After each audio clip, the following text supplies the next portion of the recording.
कोकणातील प्रत्येक अपडेट जाणून घेण्यासाठी आजच माझे कोकणच्या सोशल मीडिया प्लॅटफॉर्मला लाईक, फॉलो आणि सबस्क्राईब करा। नमस्कार, मी प्रणाली भोसले। माझे कोकणच्या प्राईम टाइम बुलेटिनमध्ये आपल्या सर्वांचं मनपूर्वक स्वागत करते। बुलेटिनला सुरुवात करण्याआधी पाहूयात हेडलाईन्स। तळा बस स्थानकाचे पीओपी कोसळले, निकृष्ट कामामुळे एक प्रवासी जखमी, 10 लाखांच्या निधीचा मोठा अपव्यय, ठेकेदाराच्या कामावर प्रश्नचिन्ह उपस्थित, स्थानकातील कामाची सखोल चौकशी करण्याची मागणी। नवी मुंबईत मोठी राजकीय खळबळ, कार्यालयाबाहेर अघोरीकरणीचा धक्कादायक प्रकार, राष्ट्रवादी शरद पवार गट आक्रमक, सानपाडा परिसरात प्रचंड तणावाचं वातावरण। कोकणातील 92 माध्यमिक शाळा धोक्यात, नितेश राणेंचे शिक्षण मंत्र्यांना महत्त्वाचे पत्र, कोकणासाठी वेगळे निकष लावण्याची मागणी, विद्यार्थ्यांचे शैक्षणिक नुकसान टाळण्याचे आवाहन। आणि खेडमध्ये भव्य फनफेअरचे जंगी आयोजन, 15 जानेवारीपासून महोत्सवाची दिमागदार सुरुवात, 5 दिवस मनोरंजनाची खास मेजवानी, भडगाव मैदानावर रंगणार महोत्सवाची धूम। पाहुयात सविस्तर वृत्त। तळा बस स्थानकातील दुरुस्ती कामाचा निकृष्ट दर्जा पुन्हा एकदा चव्हाट्यावर आलाय। शुक्रवारी संध्याकाळी बस स्थानकाचे पीओपी अचानक कोसळल्यानं एक प्रवासी किरकोळ जखमी झाला। विशेष म्हणजे या बस स्थानकाच्या दुरुस्तीसाठी 10 लाख रुपयांचा निधी मंजूर करण्यात आला होता। मंत्री अदिती तटकरे यांच्या हस्ते फेब्रुवारी 2024 मध्ये या कामाचे ऑनलाईन भूमिपूजन झाले होते। मात्र काम पूर्ण झाल्यानंतर अवघ्या काही काळातच छताचा भाग कोसळल्याने प्रशासनाच्या कारभारावर आणि कामाच्या दर्जावर मोठं प्रश्नचिन्ह निर्माण झालंय। या घटनेची माहिती मिळताच शिवसेना कोर कमिटीचे सदस्य लीलाधर खातू आणि शहर प्रमुख राकेश वडके यांनी घटनास्थळाची पाहणी केली। 10 लाख रुपये मंजूर असतानाही प्रत्यक्षात 5 लाखांचेही काम झाले नसल्याचा गंभीर आरोप त्यांनी यावेळी केला। ठेकेदाराच्या चुकीच्या नियोजनामुळे निष्पाप प्रवाशांचा जीव धोक्यात आल्याची तीव्र भावना नागरिकांकडून व्यक्त होते। यावेळी नगरसेवक नरेश सुर्वे यांच्यासह अनेक स्थानिक पदाधिकारी उपस्थित होते। या प्रकरणी संबंधित ठेकेदारावर कठोर कारवाई करण्याची मागणी आता जोर धरते आहे। तळा एसटी स्टँडला भेट दिली असता गेल्या वर्ष 7-8 महिन्यापूर्वीच काम झालेलं आणि त्या काम झालेलं असताना त्याची दुरावस्था आम्ही बघितली। एक तर ते सिलिंग अक्षरशः पडलेलं आहे, पंख्याची पास सुद्धा तुटलेली आहे आणि मांदारचा पॅसेंजर होता त्याच्या डोक्यामध्ये मार बसला असं कंट्रोल जे आता आहे तिथं ड्युटीवर त्यांनी प्रत्यक्षात आम्हाला सांगितलं आणि खरोखरच त्याच्यामुळे आम्हाला ह्या कामाची दखल घेणं भाग पडलं की संपूर्ण 8-10 लाखाचं काम आणि जवळ मशानभूमीसारखं काम केलेलं आहे। लोकांना बसण्यासाठी व्यवस्था कशी असावी, काय असावी याचं सुद्धा गांभीर्य लक्षात न घेता तालुक्यामध्ये तालुक्याचं हे ठिकाण आणि तालुक्याची एकच ही बाजारपेठ असताना हे एसटी स्टँड कशा पद्धतीने पाहिजे याची सुद्धा या कार्यकर्त्यांना किंवा इथल्या राज्यकर्त्यांना समजलं नाही आहे। ही वस्तुस्थिती आहे। ज्याला कोणी काम दिलं होतं, काय दिलं होतं, कोर्ट कॉन्ट्रॅक्टर म्हणून तुम्ही काम केलं, पण ते 10 लाख रुपयाचं काम जवळ 5-6 लाख रुपये सुद्धा त्याला खर्च झालेले नाही आहेत आणि वर्षाच्या आत त्याचं सगळं सिलिंग पडलेलं आहे। अलिबागच्या समुद्रकिनारी दुबईच्या धर्तीवर येणारे अत्याधुनिक कंटेनर बेस मत्स्यालय प्रशासकीय उदासीनतेचा बळी ठरले आहे। वर्षभरापूर्वी आमदार महेंद्र दळवी यांच्या उपस्थितीत प्रकल्पाचे भूमिपूजन झाले होते। राज्य सरकारने यासाठी 60 कोटींचे अनुदान मंजूर केले असून 6 महिन्यात हे काम पूर्ण होणे अपेक्षित होते। मात्र तांत्रिक अडचणींमुळे वर्ष उलटलं तरी या प्रकल्पाचे 50% ही काम झालेले नाही। विविध सागरी माशांचे हे मत्स्यालय अलिबागच्या पर्यटनाला मोठी चालना देणार आहे, परंतु विशाल प्रकल्पाची गती मंदावल्याने स्थानिकांमध्ये नाराजीचा सूर उमटत आहे। प्रशासकीय स्तरावरून नक्की काय अडचणी आहेत हे अद्याप स्पष्ट झालेले नाही। पर्यटकांच्या दृष्टीने महत्त्वाचा असलेला हा प्रकल्प लवकरात लवकर पूर्ण होण्याची गरज आहे, अन्यथा मोठ्या आशेने सुरू केलेल्या या महत्त्वाकांक्षी प्रकल्पाचे भविष्य अंधारात राहू शकते। अलिबागच्या किनाऱ्याचा विकास आणि रोजगार निर्मितीसाठी हा प्रकल्प वेळेत पूर्ण होणे अत्यावश्यक आहे। सध्या तरी हे काम केवळ कागदावरच दिसत असल्यानं अलिबागकर नक्कीच नाराज दिसत आहेत। प्रशासनाने यावर त्वरित तोडगा काढणे अत्यंत गरजेचे आहे। मध्ये पर्यटनाच्या दृष्टीने एक महत्त्वपूर्ण प्रकल्प राज्य सरकारने 60 कोटी मंजूर करून आंतरराष्ट्रीय दर्जाचं मत्स्यालयाचं भूमिपूजनचा कार्यक्रम झाला। 2 जानेवारी 25मध्ये या कामाचं भूमिपूजन झालं आणि आज 60 कोटी रुपयाचं काम मुंबईच्या इन्फ्रास्ट्रक्चर कंपनीला मिळालेलं आहे आणि आतापर्यंत त्याच्यावर 20 कोटी रुपयाचा निधी आलेला आहे.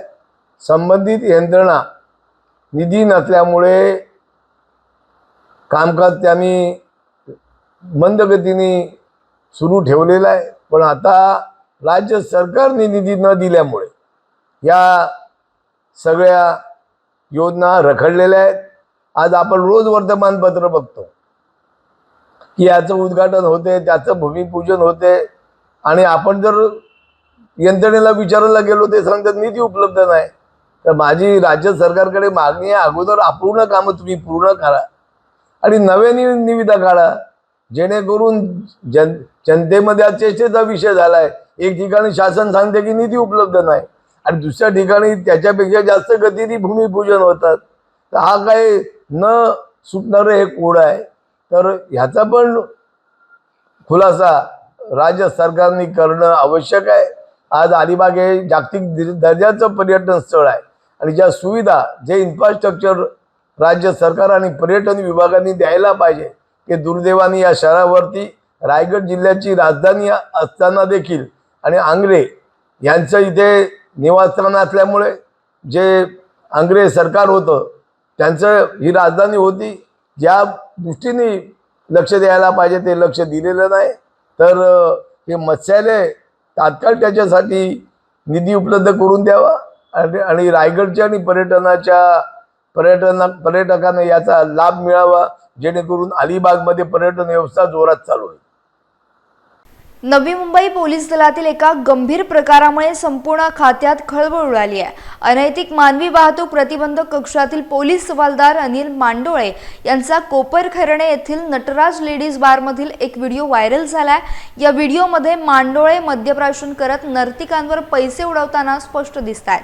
या कृत्यामुळे पोलीस दलाची प्रतिमा मलिन झाल्याचा ठपका ठेवत गुन्हे शाखेचे पोलीस उपायुक्त सचिन गुंजाळ यांनी मांडोळे यांना तातडीनं निलंबित केलंय. ज्या विभागावर अनैतिक कृत्ये रोखण्याची जबाबदारी आहे त्याच विभागाचा कर्मचारी अशा ठिकाणी आढळणं ही चिंतेची बाब मानली जाते.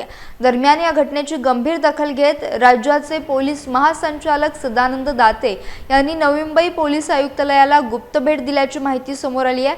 या भेटीनंतर पोलीस प्रशासनात वेगवान हालचाली सुरू झाल्या असून या प्रकरणाची सखोल चौकशी करण्याचे निर्देश देण्यात आले. या कारवाईमुळे बेशिस्त कर्मचाऱ्यांचे धाबे दणाणलेत. नवी मुंबईतील सांदपाडा परिसरात एका धक्कादायक घटनेमुळे राजकीय वर्तुळात मोठी खळबळ उडाली आहे. राष्ट्रवादी काँग्रेस शरदचंद्र पवार पक्षाच्या उमेदवार डिंपल ठाकूर यांच्या प्रचार कार्यालयासमोर अघोरीकरणीचा प्रकार उघडकीस आलाय. सकाळी कार्यालयाबाहेर एक टोपली आढळली ज्यामध्ये जेवण, पेटता दिवा, दारूची बाटली, रक्त आणि मडके यांसारखे संशयास्पद साहित्य ठेवण्यात आले होते. हा अघोरी प्रकार पाहून कार्यकर्त्यांनी घटनास्थळी मोठी गर्दी करत तीव्र संताप व्यक्त केला. डिंपल ठाकूर यांच्या समर्थकांचा प्रभागातील वाढता जनपाठिंबा पाहून विरोधक पूर्णपणे धास्तावलेत असा दावा आहे. आपली हार निश्चित असल्याचं समोर दिसत असल्याने विरोधकांनी हतबल होऊन हे निंदनीय कृत्य केलं असल्याचा गंभीर आरोप पक्षाकडून करण्यात आलाय. भर निवडणुकीच्या धामधुमीत अशा अंधश्रद्धेच्या प्रकरणामुळे परिसरात भीतीचं आणि तणावाचं वातावरण निर्माण झालंय. दरम्यान या घटनेचा व्हिडिओ सोशल मीडियावर वेगानं व्हायरल होत असून पोलिसांनी या प्रकरणाचा सखोल तपास करावा अशी मागणी नागरिकांमधून आता जोर धरतीये. माझ्या पक्ष कार्यालयाच्या समोर माझे मित्र सहज एका गाडीच्या पाठी गेले होते. आता तर त्यांनी मला सांगितलं, दादा काहीतरी विचित्र प्रकार वाटतोय. तर बघायला गेलो तर तिथं काही मडके आहेत, त्या मडक्यामध्ये काही साली सोडलेल्या आहेत. एका बाजूला पूर्ण ताट आहे आणि त्या ताटामध्ये विविध प्रकारचे स्वीट्स आहेत. म्हणजे काहीतरी एक दिवा लावलेला आहे, एक दारूची बॉटल आहे. म्हणजे मला असं वाटतंय की खऱ्या अर्थानं राजकारण असंच चालू झालेलं आहे. पण हेच राजकारण करायचं असेल तर तुम्ही उभे कशाला राहता?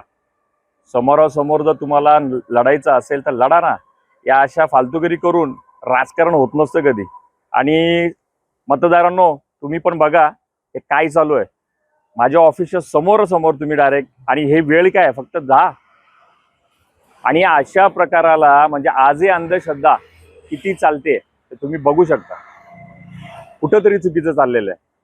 आमचं सगळं चांगलं चालू आहे, प्रचार चांगलं चालू आहे, शुद्ध भावनेने चालू आहे, पण हे असे निर्लज्ज काही आहेत त्यांच्यापासून मतदारांना तुम्ही आता समजून जा कोणाला मतदान करायचं आहे. सिंधुदुर्ग जिल्ह्यातून एक अत्यंत महत्त्वाची बातमी समोर येते. कोकणातील तब्बल 92 माध्यमिक शाळा सध्या बंद होण्याच्या उंबरठ्यावर उभ्या असून या गंभीर परिस्थितीवर भाजप आमदार नितेश राणे यांनी तीव्र चिंता व्यक्त केली आहे. कोकणातील विशिष्ट भौगोलिक परिस्थिती आणि विखुरलेल्या वस्त्यांचं स्वरूप लक्षात घेता सरकारने लावलेले सध्याचे निकष या शाळांसाठी अत्यंत जाचक ठरत आहेत.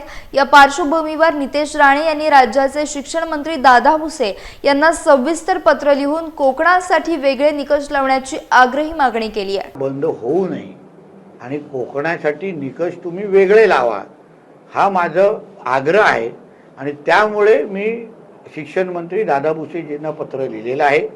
माझा प्रामाणिक प्रयत्न राहील की आज आपल्या सिंधुदुर्ग जिल्ह्यामध्ये जिथे साक्षरतेचे प्रमाण आपलं फार चांगलं आहे, त्याचबरोबर आपल्या गावागावामध्ये असलेल्या शाळा त्या कुठल्याही परिस्थितीमध्ये बंद होता कामा नये आणि शासन म्हणून काही चुकीचे निर्णय असतील किंवा चुकीची माहिती दिली गेल्या असल्यामुळे जे निकष तुम्ही मराठवाडा, पश्चिम महाराष्ट्र, विदर्भाला लावता ते तुम्ही कोकणाला लावूच शकत नाही आणि त्याचमुळे त्याचा पाठपुरावा म्हणून मी एक पत्र लिहिलेलं आहे आणि याही पुढे बैठका शासन दरबारी होणार आहेत. सिंधुदुर्ग जिल्ह्यातील राजकोट येथे आता आंतरराष्ट्रीय दर्जाची भव्य शिवसृष्टी साकारली जाणार आहे. या महत्त्वाकांक्षी प्रकल्पासाठी शासनाकडून तब्बल 90 कोटी रुपयांच्या निधीची तरतूद करण्यात आली असल्याची महत्त्वाची माहिती आमदार नितेश राणे यांनी प्रसारमाध्यमांशी बोलताना दिली आहे. या प्रकल्पामुळे जिल्ह्याच्या पर्यटन आणि सांस्कृतिक वैभवात मोठी भर पडणार आहे. राजकोट किल्ल्याच्या परिसराचा कायापालट करण्याच्या दृष्टीनं हे एक ऐतिहासिक पाऊल ठरणार असून लवकरच या कामाला प्रत्यक्ष सुरुवात होणार आहे. आता शिवसृष्टीसाठी 90 कोटी एवढी निधीची तरतूद झालेली आहे. ते कुठली कामं होणार, कशी होणार या सगळ्याची माहिती दिलेली आहे. जमीन मालकाला किती मोबदला द्यायचं या संदर्भात सगळ्या गोष्टीची प्रक्रिया सुरू आहे. म्हणून लवकरच सगळ्यांच्या सूचना घेतलेल्या आहेत. आदरणीय दीपक केसरकर साहेब होते, खासदार राणे साहेबांच्या सूचना आलेल्या आहेत, आमदार निलेशजींच्या सूचना आलेल्या आहेत आणि सगळ्या सूचनांचे पालन करून आंतरराष्ट्रीय दर्जाची शिवसृष्टी आमच्या राजकोटमध्ये बांधण्याच्या दृष्टिकोनातून आमची प्रक्रिया सुरू झालेली आहे. पनवेल महानगरपालिका निवडणूक 2026च्या पार्श्वभूमीवर प्रभाग क्रमांक 14 मधून भारतीय जनता पक्षाचे अधिकृत उमेदवार इक्बाल काझी यांनी प्रचाराचा धडाका लावला. विकासाच्या ठोस मुद्द्यांवर आधारित त्यांनी मतदारांशी थेट संवाद साधण्यास सुरुवात केली असून केंद्र आणि राज्य सरकारच्या जनहितकारी योजनांचा लाभ तळागाळातील लोकांपर्यंत पोहोचवण्याचा त्यांचा मुख्य निर्धार आहे. जितनी आपकी टीम अच्छी रहेगी काम उतना अच्छा होगा. तो ये टीम काम करेगी. हमारे चारों प्रभाग में जैसे सतीश पाटिल है, सारिका भगत है, रेणुका नेटकर है और मैं खुद हूँ. तो ये हम टीम वर्क करेंगे. ये नहीं देखेंगे मैं वो भाग का प्रभाग का ये प्रभाग का हूँ. चारों का विजन ये रहेगा किसी का भी काम हो कोई भी प्रभाग में जाके कर सकता है और उनके प्रभाग का भी आएगा तो मैं करूँगा. मेरे प्रभाग का है, हमने पहले बैठ के बात की. ये नहीं देखना ये प्रभाग है, हम सब एक है. हमारा काम है, लोगों ने चुन के दिया. आज लोगों के जिनके ऊपर आप चुन के आते हो, जिनके जरिए से चुन के आते हो, तो वो हमारा फर्ज बनता है क्योंकि हमको चारों प्रभाग के लोग वोट देने. तो मेरा फर्ज है कि जब भी काम आएगा कोई भी प्रभाग का रहे और किसी का भी रहे, कोई और भी प्रभाग का रहे तो भी हम काम करें और मैं करता हूँ. राजस्थानमधील प्रशासनाने तत्परतेचा एक आदर्श वस्तुपाठ घालून दिला. संध्याकाळच्या वेळी फुटलेली मुख्य जलवाहिनी तेथील कर्मचाऱ्यांनी रातोरात दुरुस्त करण्यास घेतली. यामुळे लाखो लिटर पाण्याची होणारी नासाडी रोखण्यात प्रशासनाला यश आलंय. मात्र या घटनेच्या पार्श्वभूमीवर कोकणातील प्रशासकीय कामाचा दर्जा आता चर्चेत आला. सामाजिक कार्यकर्ते मंगेश मोरे यांनी या मुद्द्यावरून कोकणातील स्थानिक प्रशासनावर सडकून टीका केली आहे. राजस्थानमध्ये जे काम काही तासात होतं त्यासाठी कोकणात वारंवार अर्ज आणि तक्रारी करूनही टाळाटाळ केली जाते असा संतप्त सवाल त्यांनी उपस्थित केला. कोकणात अनेक ठिकाणी जलवाहिन्या फुटून पाण्याचा प्रचंड अपव्यय होत असूनही प्रशासन सुस्त असल्याचं चित्र पाहायला मिळतंय. आपल्या भागातील अधिकारी राजस्थानसारखी तत्परता का दाखवत नाहीत असा प्रश्न आता नागरिकांकडून विचारला जातोय. आज आपण राजस्थान जोधपूर येथे आहोत. हा मेन रस्ता आहे जोधपूरचा. सांगायचं एवढंच आहे की आज काल संध्याकाळीपासून ही पाईपलाईन फुटलेली होती आणि काल संध्याकाळी यांचं असं म्हणणं आहे की 10:30 वाजता जे संबंधित अधिकारी असतात त्यांनी काल पाहणी करून रात्री 10:30 वाजता गेले ते आणि आता सकाळपासून हे पाईपलाईनचं काम चालू आहे. म्हणजे किती तत्पर इथलं शासन आहे बघा. हे बघा, हे असं कामाचं चालू आहे काम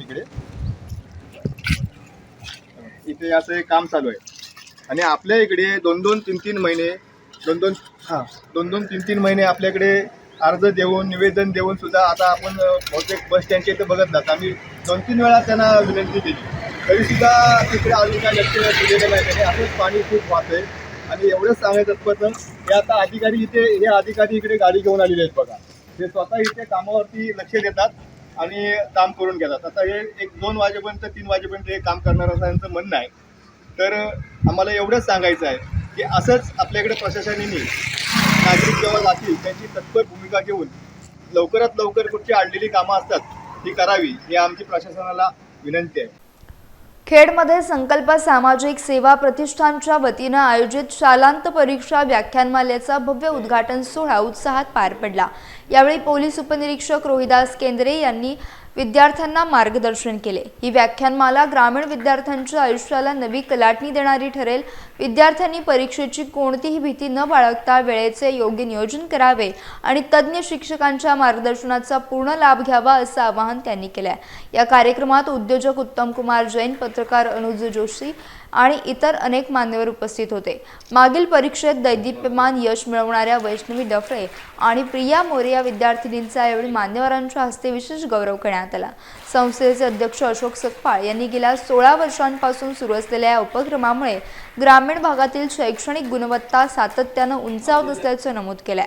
विद्यार्थ्यांमध्ये परीक्षेबाबतचा आत्मविश्वास वाढवण्यासाठी आणि यशस्वी तयारीसाठी हा उपक्रम अत्यंत दिशादर्शक ठरत असून विद्यार्थ्यांनी याचा मोठ्या संख्येनं लाभ घेण्याचं आवाहन केलं आहे. आज जो SSC व्याख्यानमाला आहे, माझं पण शिक्षण आहे ते खेडेगावातच झालेलं आहे. जिल्हा परिषदचा विद्यार्थी आहे मी.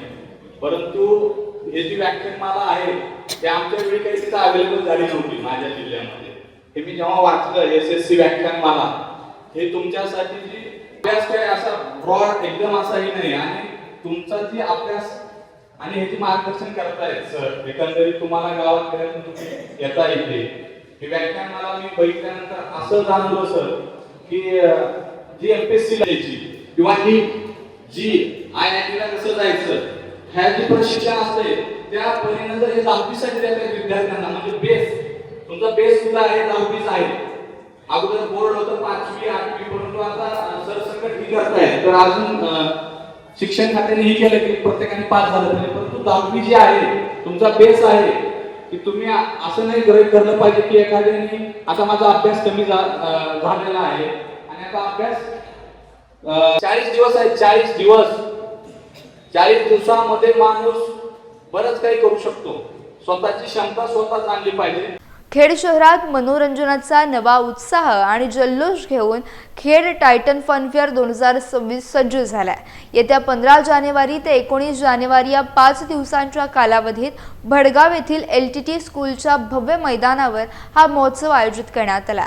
लहानांपासून मोठ्यांपर्यंत सर्वांसाठीच या ठिकाणी विविध प्रकारचे रंगतदार पाळणे, आकर्षक झोके आणि चित्तथरारक खेळांची रेलचेल असणार आहे. खवय्यांसाठी स्वादिष्ट चविष्ट खाद्यपदार्थांचे वैविध्यपूर्ण फूड स्टॉल्स हे या प्रदर्शनाचं मुख्य वैशिष्ट्य ठरणार आहेत. यासोबतच दररोज संध्याकाळी नवनवीन सांस्कृतिक कार्यक्रमांची मेजवानी देखील उपस्थित प्रेक्षकांना जवळून अनुभवायला मिळणार आहे. स्थानिक व्यावसायिकांसाठी या फनफेअरमध्ये स्टॉल बुकिंगची विशेष सुविधा उपलब्ध असून इच्छुकांनी अधिक माहितीसाठी आणि नोंदणीसाठी कार्यक्रम प्रमुखांशी त्वरित संपर्क साधावा असं आवाहन आयोजकांमार्फत करण्यात आलंय. तरी खेडमधील या भव्य आनंदाच्या जत्रेत आपल्या मित्रपरिवारासह आणि सहकुटुंबासह मोठ्या संख्येनं सहभागी होऊन सुट्ट्यांचा मनमुराद आनंद नक्कीच द्विगुणित करा असं आयोजकांनी सांगितलं आहे. खेडवासियांसाठी आनंदाची बातमी म्हणजे गेल्या अनेक वर्ष 11 वर्ष आपण टायटनचा राजा हा गणेशोत्सव साजरा करतोय. त्याच अनुषंगाने खेडवासियांसाठी पुढील 15 जानेवारी ते 19 जानेवारीमध्ये आपण खेडच्या नागरिकांसाठी खेड टायटन फनफेअर या पर्वणीचं आयोजन केलेलं आहे, ज्यामध्ये खेडच्या नागरिकांसाठी फन फेस्टिवल तसेच फूड फेस्टिवल आणि कंझ्युमर स्टॉलचं भव्य दिव्य असं आयोजन भडगाव या ठिकाणी आपण केलेलं आहे। त्यामध्ये अनेक डोरा असेल, त्यानंतर आकाश पाळणा असेल, ड्रॅगन ट्रेन असेल, अशा अनेक पर्वणी या खेडवासियांसाठी एक व्यासपीठ आपण उपलब्ध करून देत आहोत। त्यामध्ये रेकॉर्ड डान्स असतील, मेन फिजिक्स, जे आपले बॉडी बिल्डिंग स्पर्धा असेल, असे अनेक कार्यक्रम याची पर्वणी आपण खेडवासियांसाठी घेऊन येत आहोत। खेडवासियांना विनंती असेल की आपण 15 ते 19 जानेवारी कुठलाही वेळ न काढता आपण या कार्यक्रमासाठी उपस्थित राहून आपला आनंद द्विगुणित करायचा आहे, एवढीच मी खेडवासियांना विनंती करीन। रायगड जिल्हा काँग्रेसचे ज्येष्ठ उपाध्यक्ष राजाभाऊ ठाकूर यांचा वाढदिवस अलिबाग तालुक्यातील चौंढी नाका येथे मोठ्या थाटामाटात करण्यात आला। या दिमागदार अभिष्टचिंतन सोहळ्याला महाविकास आघाडीतील दिग्गज नेत्यांनी उपस्थिती दर्शवून राजाभाऊंना शुभेच्छा दिल्या। या कार्यक्रमात शेकापचे सरचिटणीस जयंत पाटील, काँग्रेस जिल्हाध्यक्ष महेंद्र घरत, माजी नगराध्यक्ष प्रशांत नाईक आणि इतर मान्यवर उपस्थित होते। आगामी जिल्हा परिषद निवडणुकांच्या पार्श्वभूमीवर हा सोहळा अत्यंत महत्त्वाचा मानला जातोय।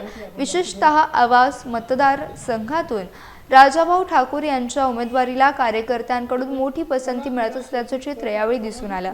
जयंत पाटील आणि महेंद्र घरत यांनी शुभेच्छा देताना निवडणुकीच्या रणनीतीबाबत आपले परखड विचार मांडले। सत्काराला उत्तर देताना राजाभाऊ ठाकूर आपल्या भावनांना वाट मोकळी करून देताना भावूक झाले। या भव्य सोहळ्यामुळे अलिबागच्या राजकीय वर्तुळात मोठी चर्चा रंगली असून कार्यकर्त्यांमध्ये प्रचंड उत्साहाचं वातावरण पाहायला मिळालं। उपस्थित सर्वच नेत्यांनी राजाभाऊंच्या कार्याचा गौरव करत पुढील वाटचालीस शुभेच्छा दिल्यात। आमचे सर्वांचे लाडके आणि आपले सर्वांचे लाडके सुनीलप्पा थळे यांच्या अध्यक्षतेखाली एक नियोजन समितीने फार मोठा अभिष्टचिंतन सोहळा आयोजित केला। म्हणजे मी आजपर्यंत अशा पद्धतीचा माझा वाढदिवस कधी केला नव्हता, परंतु ह्यांचं सर्वांचं म्हणणं होतं आणि त्यांना हे होतं की काही झालं तरी भाऊ तुम्ही कार्यक्रमामध्ये ठीक आहे, तुम्ही बाकी काही करू नका, आम्ही सर्व करतो, पण तुम्ही काही झालं तरी असा कार्यक्रम करा। पण फार अतिशय चांगल्या पद्धतीचा कार्यक्रम ह्यांनी आयोजित केला। मी खरं तर संपूर्ण जी आपले मायबाप जे आहेत सर्व जनता ही सर्व मला जी भरभरून आशीर्वाद देण्यासाठी आले त्यांचे आभार मानेन। पण मी शेतकरी कामगार पक्षाचे आपले सरचिटणीस आणि आपले नेते भाई जयंत पाटील, त्याच पद्धतीने रायगड जिल्हा काँग्रेसचे अध्यक्ष महेंद्र शेठ घरत यांचे देखील आभार मानेन आणि इतर सर्व आघाडीचे नेते त्यांचे पण आभार मानेन की ते वेळात वेळ काढून आले आणि त्यांनी मला भरभरून शुभेच्छा दिल्या भावी आयुष्यासाठी। त्यात आमचे सर्वात महत्त्वाचे म्हणजे आता आपण बघाल तर ही सर्वच जनता आपल्यावरती प्रेम करते, पापांवरती पण भरपूर प्रेम करते आणि माझ्यावरती आणि कुटुंबावरती करते। खेड शहराजवळील पीएमसी जिल्हा परिषद शाळा भडगाव उसरेवाडी येथे शुक्रवारी बाल आनंद आणि पालक मेळावा मोठ्या उत्साहात पार पडला। विद्यार्थ्यांच्या सर्वांगीण विकासासाठी आणि त्यांच्यातील कल्पकता वाढवण्यासाठी या विशेष कार्यक्रमाचं शानदार आयोजन करण्यात आलं होतं। या मेळाव्याचे उद्घाटन जिल्हा परिषद बांधकाम विभागाचे अभियंता बनसोडे यांच्या हस्ते करण्यात आलं। कार्यक्रमात विद्यार्थ्यांनी विविध वस्तूंचे आकर्षक स्टॉल्स उभारून आपल्या अंगभूत व्यावसायिक गुणांचं दर्शन घडवलं। फनी गेम्स आणि विविध साहसी खेळांमध्ये चिमुकल्यांनी उत्स्फूर्त सहभाग नोंदवला। या प्रसंगी शाळा व्यवस्थापन समितीच्या अध्यक्षा साक्षी सकपाळ, सरपंच दीपक पदुमले आणि मुख्याध्यापिका श्रद्धा खेडेकर उपस्थित होत्या। बाल मेळाव्यामुळे विद्यार्थ्यांमध्ये उद्योजकता आणि सहकार्याची भावना वृद्धिंगत झाली आहे। पालकांनीही मुलांच्या कल्पकतेचं आणि आत्मविश्वासाचं मनापासून कौतुक केलं। या स्तुत्य उपक्रमामुळे शाळेतील शैक्षणिक वातावरण अधिक समृद्ध झालं असून या मेळाव्यामुळे विद्यार्थ्यांच्या स्वप्नांना नवी दिशा दिली आहे। शाळेतील शिक्षकांनी घेतलेल्या विशेष मेहनतीचं सर्व स्तरातून कौतुक होत आहे। खेड येथील साथी महिला सामाजिक विकास संस्थेच्या वतीनं 9 जानेवारी रोजी महिलांसाठी एका अत्यंत खास वनभोजन आणि विविध खेळांचे भव्य आयोजन करण्यात आले होते। धावपळीच्या रोजच्या आयुष्यातून स्वतःसाठी काही वेळ काढता यावा आणि बालपणीत आनंदाचे सुवर्ण क्षण पुन्हा जगता यावे या उदात्त हेतूनं या कार्यक्रमाचं आयोजन करण्यात आलं होतं। या निमित्ताने उपस्थित महिलांनी आईचं पत्र हरवलं यासारखे पारंपरिक खेळ खेळून आपल्या जुन्या आठवणींना उजाळा दिला। निसर्गाच्या सुंदर सानिध्यात झाडाला झोका बांधून महिलांनी मनसोक्त आनंद लुटला। कांचन मोरे यांनी या खेळांचे उत्कृष्ट नियोजन करत महिलांना खेळात पूर्णपणे रमवून ठेवलं होतं। विविध गावांमधून आलेल्या शेकडो महिलांनी एकत्र मिळून स्वयंपाक केला आणि रुचकर वनभोजनाचा आस्वाद घेतला। पुन्हा एकदा बालपण अनुभवायला मिळाल्याने सहभागी महिलांनी मोठा आनंद व्यक्त केला। अशा नाविन्यपूर्ण उपक्रमांची सातत्यानं गरज असल्याचे त्यांनी आवर्जून सांगितले। संस्थेच्या अध्यक्षा नयना जाधव यांनी सर्व सहभागी महिलांचे आभार मानलेत। याचा बुलेटिनमध्ये वेळ झाली। इथेच थांबण्याची भेटूयात नवीन बुलेटिनसह। तोपर्यंत तुम्ही कुठेही जाऊ नका, पाहत राहा फक्त माझे कोकण।